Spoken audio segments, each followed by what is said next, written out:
In this conversation, we talk how to make worship a part of our daily lifestyle with Donna Renay Patrick, award-winning author, radio host, and transformational speaker. If you're an entertainer, entrepreneur, aspiring entertainer, entrepreneur, then this is the conversation for you. Stay tuned. Welcome to Reinventing Perspectives. Today we have an amazing guest. We have Donna Renay Patrick, award-winning author, radio host, and transformational speaker. Thank you for having me on. My name is Donna Renay Patrick. I'm a worship leader and author. I reside in Dallas, Texas, and I serve at the New Mount Gilead Church here in Dallas. I'm a musician, worship leader, choir director, radio host, and I love what I do. I love what I do. Worship ministry is my passion. That's what I love, and I do a lot of training in praise and worship ministry so that the church understands that it's not all about the music. It's not all about the music. There's so much more to praise and worship than just great music. I love helping people understand that. Donna, I have to tell you that we had another guest on the show who was also in the entertainment industry. Boy, did he school me. He said, listen, people in entertainment, we are also entrepreneurs. We are the brand and we are the product, but we are entrepreneurs. Absolutely. I agree. You are the brand. You know, Priscilla, I attended a networking event, and the instructor who taught the marketing and branding class, her main point was your brand is just as important as Coca-Cola or BMW or some other household names that we see on a daily basis. She said your brand is just as important as theirs. And she said, remember, you are your brand. It's not your product. It's not what you bring. You are the brand. And I thought that was interesting. That's a great takeaway. I tell you, when I have this conversation with the guest that I'm referring to, what people don't realize is the showmanship that we have to bring on top of being entrepreneurs. Agreed, because we do have a message. We do have a message. And we're always mindful. You know, entrepreneurs are always mindful that we have to solve a problem. We bring solutions to the problem. That's all people really care about. They care, can you solve my problem? That is what we have to be ever mindful of. What problem are we solving? This is a great start. Absolutely. I'm excited for this. Now, Donna, tell us, how did your journey begin? How did you get into being a worship leader consultant? You know what, Priscilla, that is an excellent question. And it's a loaded question because it truly has been a journey, and it continues to be a journey. I've been a musician for 3/4 of my life, but about 20 years ago or so, the Lord began to deal with me in the area of praise and worship, and God began to show me over time that there's more to this. And he said, my people need to be taught biblical praise and worship.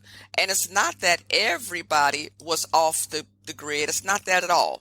It's just that we were so focused on the music that we didn't think about what the word really has to say, what God requires of us. And so part of my journey, when I was serving at a church, the pastor called me into his office. I was a musician on staff there. And he called me into his office and he said, Donna, I want to add a praise and worship class to our Sunday school curriculum. And I said, okay. He said, I want you to teach it. I said, okay, that's a first. So I don't know why he asked me, Priscilla, but he did. And so that's where it really started, because the more I learned about praise and worship, the more I wanted to learn. And so the Lord lit a fire under me all those years ago when I taught that class. And as time has gone by, the fire has just gotten larger, and God has just continued to pour wood on the fire. And so it's a passion, and it's part of my purpose right now. This is the first time I've heard anyone actually speak about praise and worship in this way. Really? Okay. Yes, absolutely. Because like you said, I think a lot of people, including myself, we just think of the music. Yeah. And there's so much more to it. The music is great. I'm not saying we don't need the music. That's not my point at all. I'm just saying we cannot allow music to be the focus. Because we could sing all the great music in the world. We can sing all the hot music, hot off the charts. We can do that. We can have some of the best musicians in the world in our services. But if we have not invited God in, if we have not released our hearts and opened our hearts up to his presence, well then we sang some great music, but was God really present in what we did? That's all my point. Was he present? Now, for someone who's listening to this, who's aspiring to be in the music business as a Christian artist, what would you tell them about, one, the artist side, and two, really about the business side? As far as the artist side, the first thing I would suggest to them is to hone your craft. Hone your craft. Practice your craft. Resist the temptation to feel like I play better than him or I do it better than her. Hone your craft. And as an artist, stay away from comparison because God gave you a message. God gave you a message. So hone your craft, practice, be prepared for when the opportunity comes on the artist side. On the business side, I would suggest, first of all, ask yourself a question. What is my why? Why do I want to get into the business side? Why do I want to do this? Is it because of money? Is it because I want to be up there with whomever, my favorite artist? Is it because I want people to see me up here? So my first question on the business side would be ask yourself, why? What is my why? And then the other thing I'll say about the business side, go in as a servant. Have a servant mindset, not just to be served. Don't go in just to say what they can do for me. What can I do for them? How can I model myself as a servant? Build relationships on the business side. Talk to other people that you know who may be in the business or people that you want to be in the business with. Know your why about getting in the business. Have an attitude of a servant and build relationships because all of that is going to serve you well when you get into the business. Having an attitude of a servant, not just for what they can do for me. How can I serve?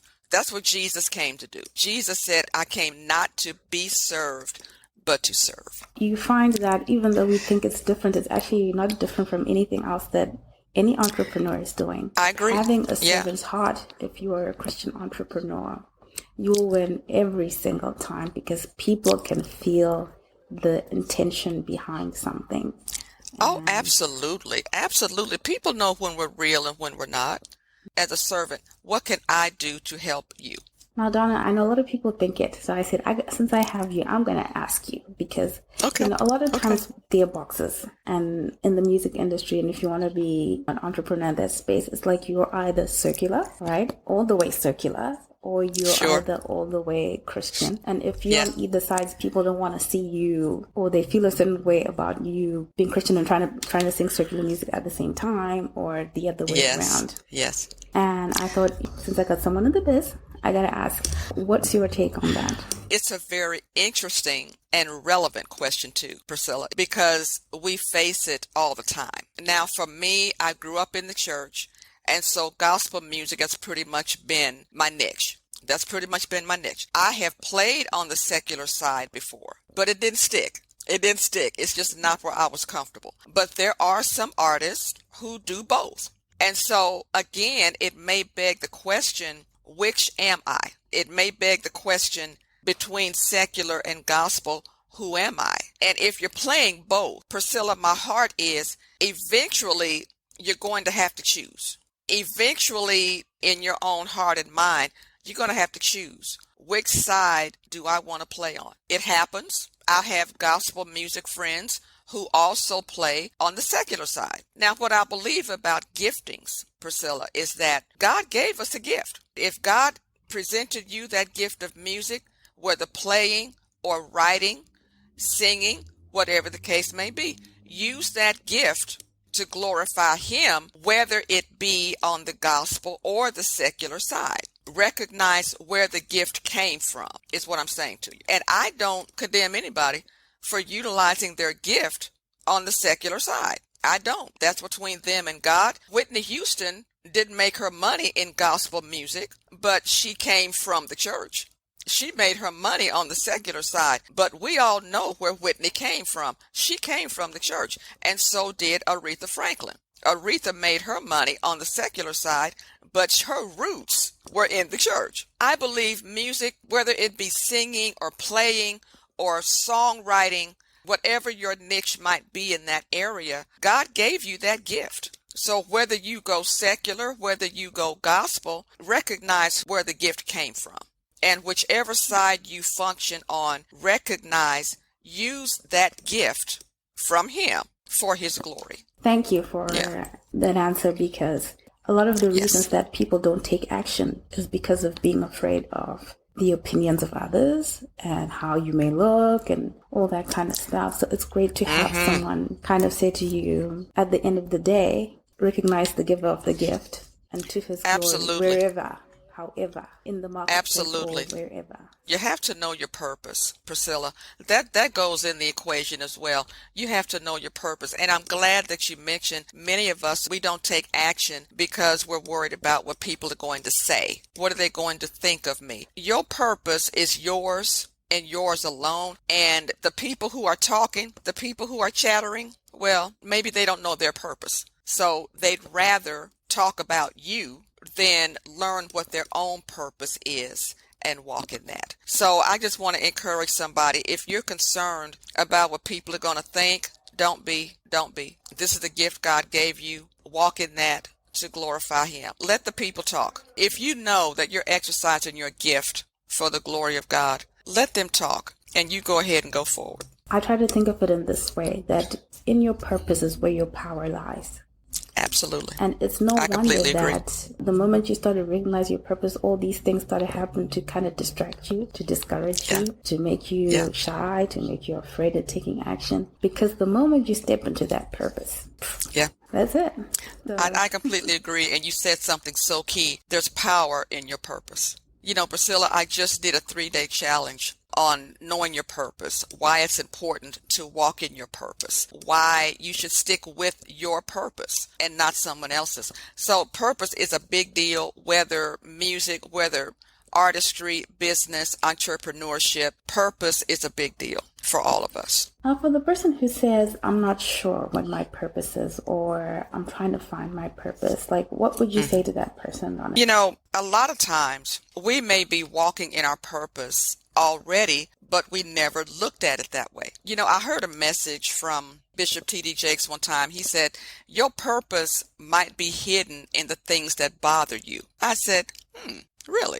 But one thing that's connected to your purpose is passion. If it's a passion for you, search your heart. What are your passions? What do you love to do? What is it that bothers you that you know you have a solution to? That may be the key to finding your purpose. Priscilla, as an example, it bothered me years ago that a lot of churches, a lot of artists, a lot of musicians and singers felt like as long as we sang great music that we've worshiped. That bothered me because as I began to learn what biblical worship was, and as I began to learn what God requires of us in worship, it began to bother me that we thought it was all about the music. And so I started doing workshops. I started teaching. I started writing devotionals about it, praise and worship themed devotionals, because it bothered me. But God gave me a solution. He gave me something to do about it in my little corner of the world. So your purpose might be hidden in the things that bother you because you have a solution to change that thing. And then look at what you most love to do. Look at what your giftings are and take those things to God and ask Him how He wants you to carry those things out.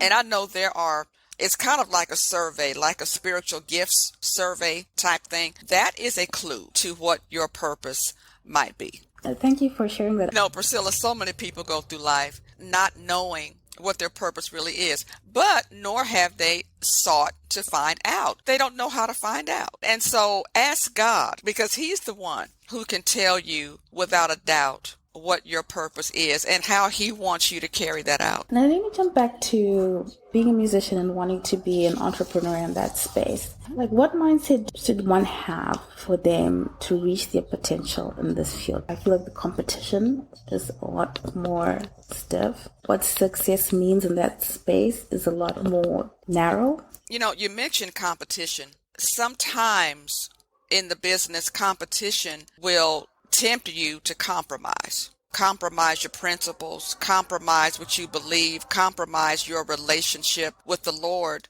because you're competing in that space. You're competing not only for the attention, but you're trying to catch the eye of the right executives in that space. But be careful not to compromise who you are. It's possible that you may be presented with an opportunity that may be great. It may be wonderful, great exposure for you. But be careful that you're not compromising your own principles, what you believe. As an individual, as a Christian, I would suggest, read the fine print, of course. When you're presented with a contract, for example, be sure to read the fine print or have an attorney to do it for you so that you don't miss something. But there may be some language in there that maybe you did not understand just coming into the business. And so it's easy to get sidetracked. It's easy to be hoodwinked by language in a contract that you didn't understand. So you know what you're getting yourself into.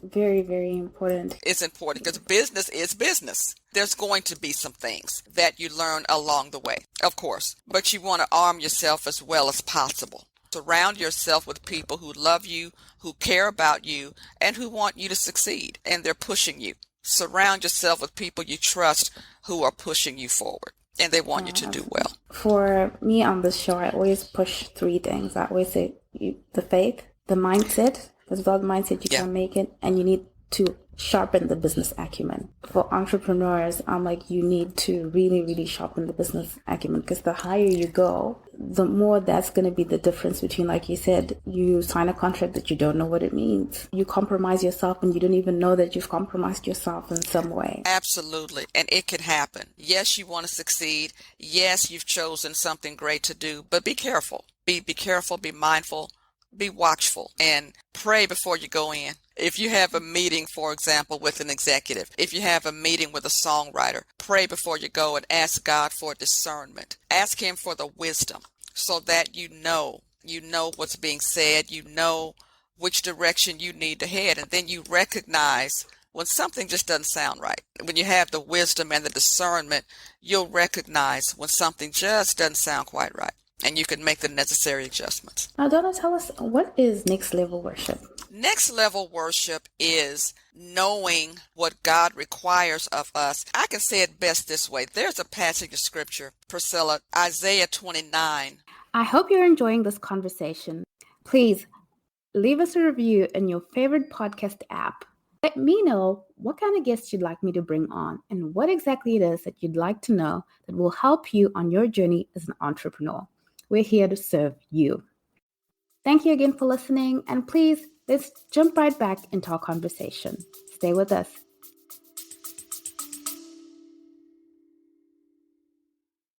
Hey, small business family, quick pause here. If you've been listening and thinking, I need help getting clear on my message and how to actually market this amazing thing I've created, I've made something just for you. It's called the Clarity Intensive, and it's 2 focused sessions, one-on-one, where we untangle your ideas, map out your next best move, and build a foundation for real business momentum.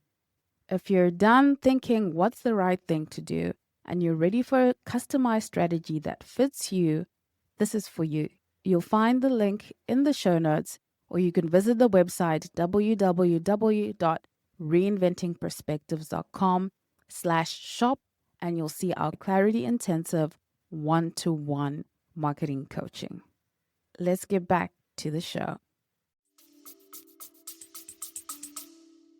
Near me with their lips, but their hearts are far from me. And next level worship means that your heart is number one. Is your heart connected with him?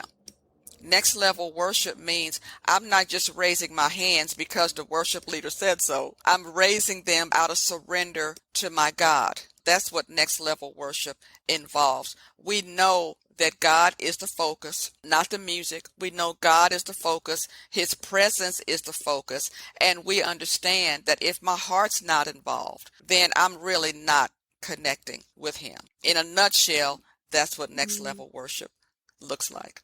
I'm of the heart that when the leaders worship, well, then the followers will worship as well. And we see that in Revelation chapters 4 and 5.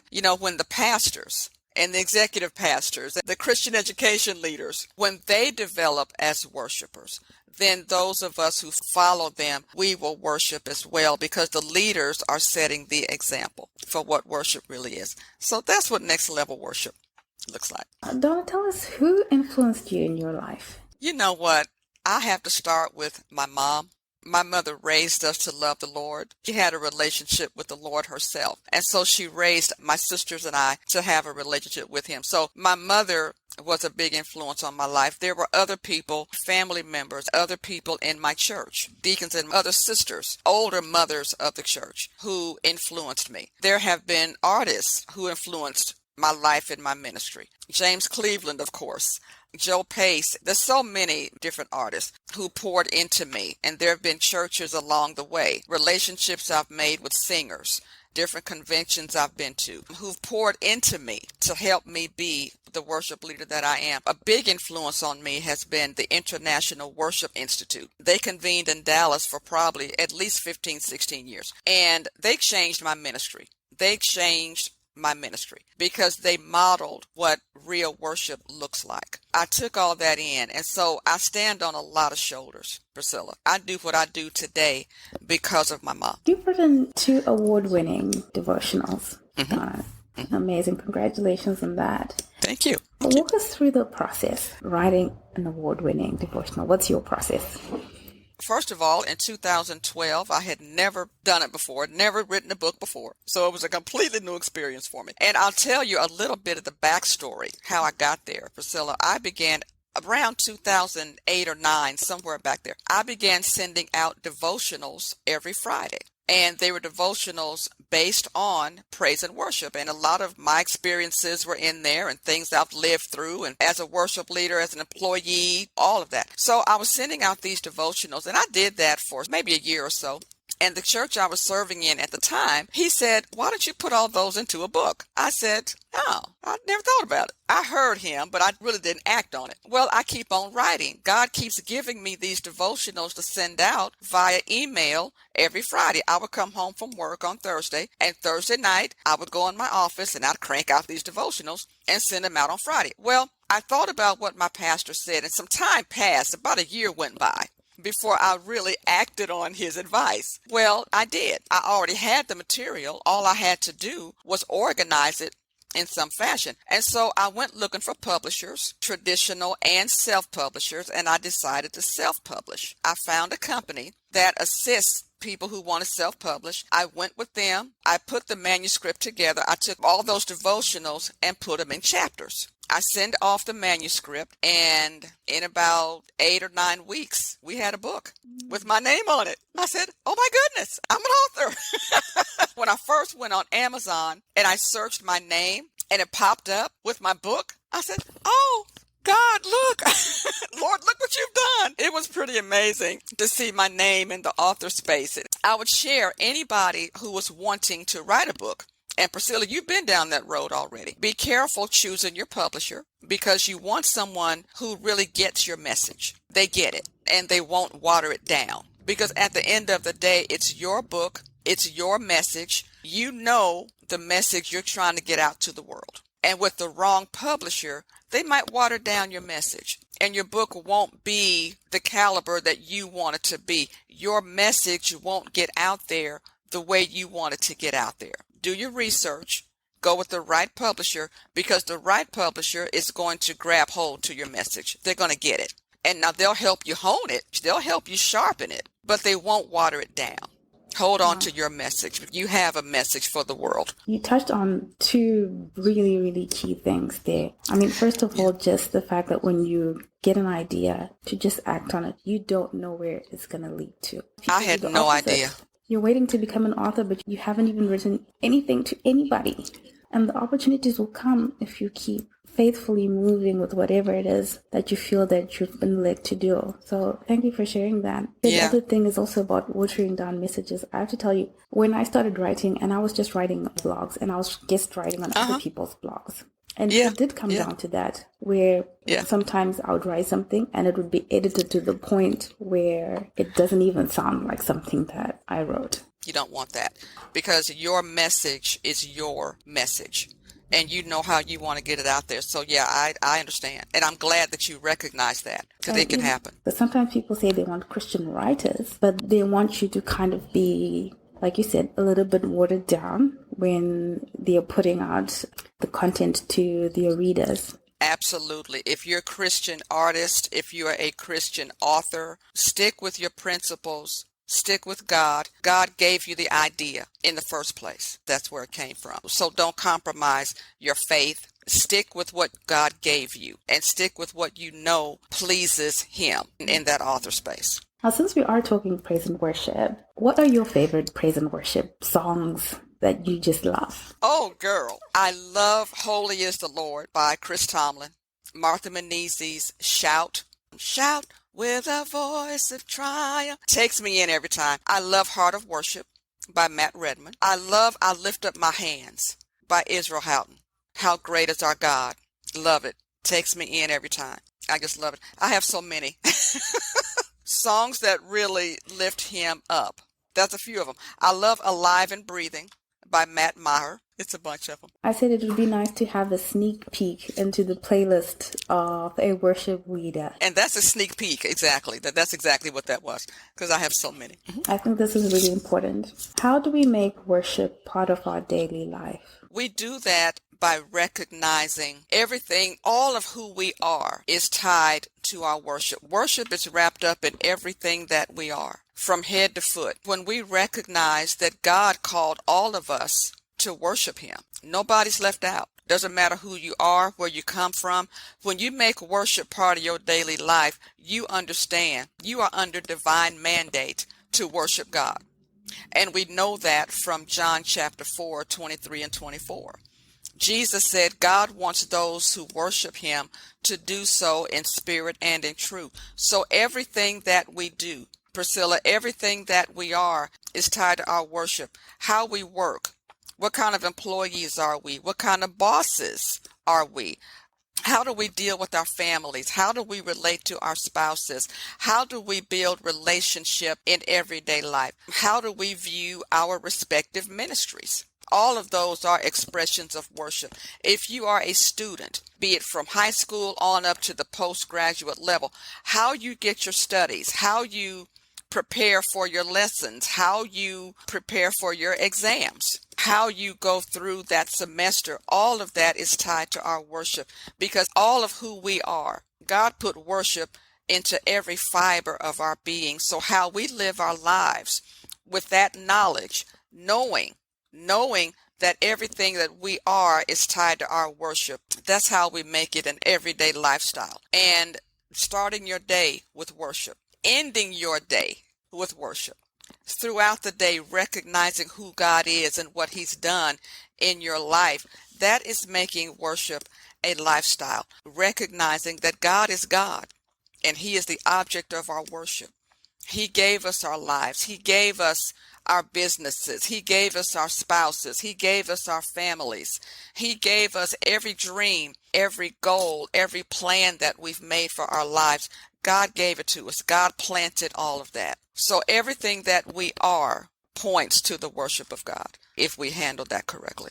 I could stop right now because that's the message. Thank you, audience. Yeah. And I myself, I feel really, really challenged to take up worship as part of my daily life. Now, Donna, what is the number one book that you would recommend for someone aspiring to do what you've done?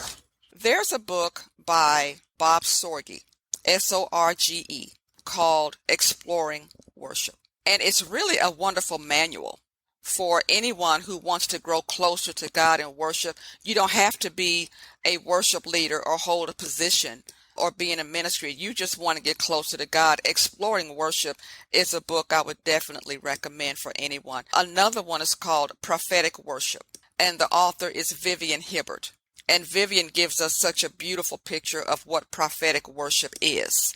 So if you want to grow as a worshiper, those two books are excellent. Exploring Worship and Prophetic Worship. Matt Redman has a book out there on worship as well. On the author side, I didn't write it down, but Priscilla, I'd be happy to send it to you later. But it's an excellent book for aspiring authors, if that is what you want to do. Thank you. I'll add that to the show notes. Donna, where can people go to learn a little bit more about you and what you do?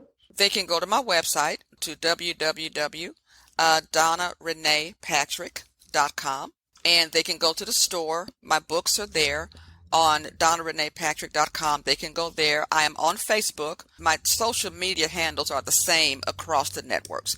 So if you go to Donna Renay Patrick, MA, on Facebook, on Instagram, they can go to LinkedIn. They can find me there. Absolutely. Send me an email at donnarenaypatrick@gmail.com.